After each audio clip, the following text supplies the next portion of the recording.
উপায় কিনা? না, আমি 2017 সাল থেকে ইনকাম করি।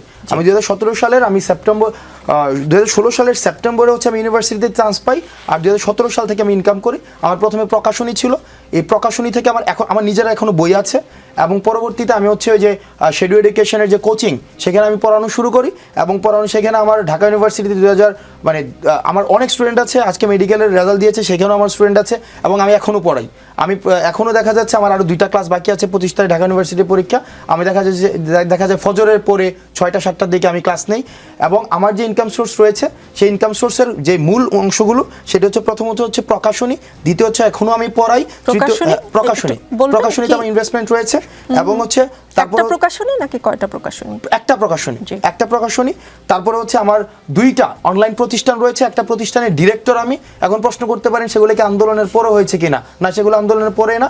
যেটার আমি ডিরেক্টর, সেটা হচ্ছে 2023 সালের জুন মাসে সেটার আমি হচ্ছে চুক্তিবদ্ধ হয়েছে, এবং সেখানে আমার একটা ইনভেস্টমেন্ট রয়েছে। তারপরে হচ্ছে আরেকটা প্রতিষ্ঠান আমি পড়াই, অনলাইন প্রতিষ্ঠানে আমি পড়াই, সেখানেও হচ্ছে আমি কোর্স বিক্রি করি, আমার কোর্স বিক্রি করি, এবং এই কোর্স থেকে রেকর্ডেড কোর্সও সেখানে বিক্রি হয়, এবং সেখানে লাইভ কোর্সও বিক্রি হয়। এগুলো হচ্ছে আমার ইনকাম সোর্স।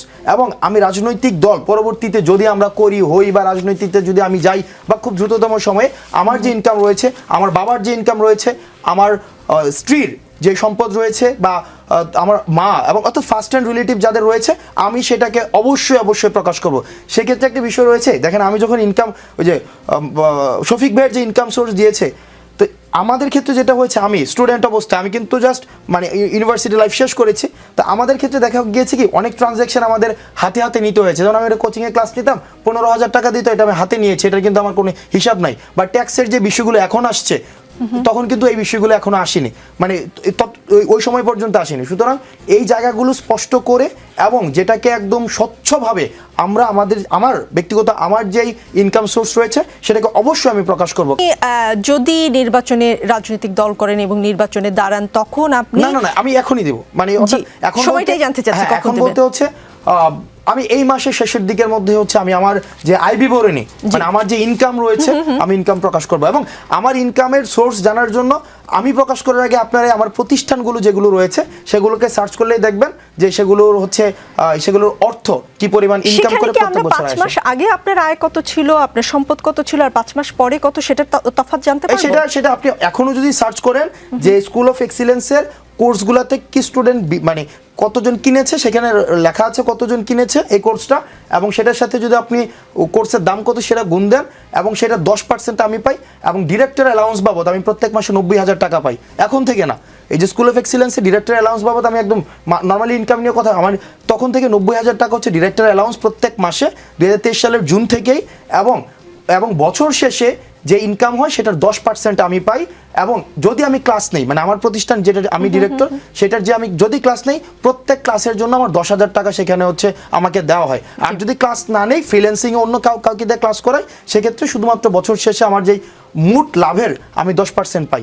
আর আরেকটা প্রতিষ্ঠান যেটা এসিএস, আমি বলছি এসিএসে আমি পড়াই, সেখানে ইংলিশ কোর্সটা এবছর প্রায় আমার 16,000 স্টুডেন্ট কিনেছে। সেক্ষেত্রেও মোটামুটি পুরা কোর্স 8 কোটি টাকার বেশি বিক্রি হয়েছে। সেখান থেকে আমি প্রায় 50 লাখ টাকার মতো হচ্ছে আমি এই কোর্স শেষে পাবো। 3 মাসে কারা কিনেছে সেটা তো জানা যাবে। 17,000 কারা? আপনি চাইলে আপনি নিজেও কিনতে পারবেন। আমি আশা করব আপনি নিজে কিনবেন। কোন 17,000 আসলে 17,000 মানুষ কিনেছে কিনা সেটা নিশ্চয়ই আপনারা এখন দেখতে পারবেন।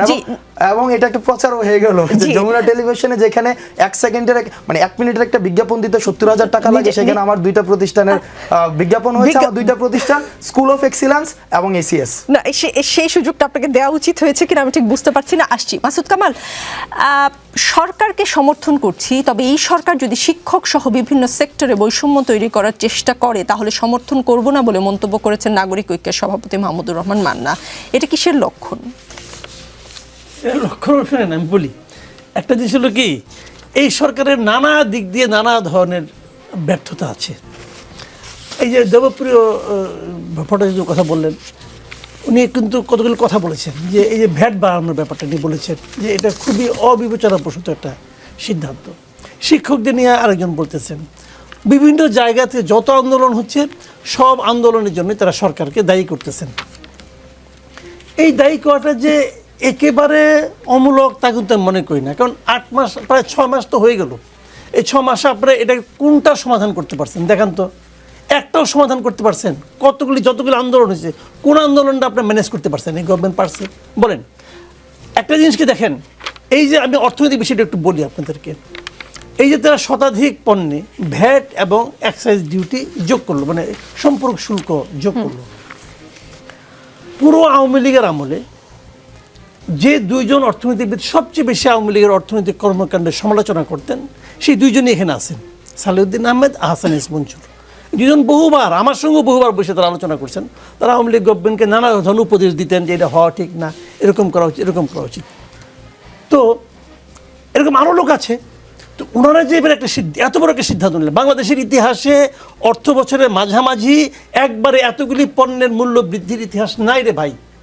ওনারা সেই ব্যবস্থা করেছেন। আমি কিন্তু সবিনয়ে প্রশ্ন করতে চাই, আপনারা কার সঙ্গে আলাপ করে করেছেন? আপনাদেরকে সাহায্য করার জন্য, আপনাদেরকে পরামর্শ দেওয়ার জন্য দেশে অর্থনীতিবিদের এখন অভাব নাই। আপনারা কার সঙ্গে কথা বলে করেছেন?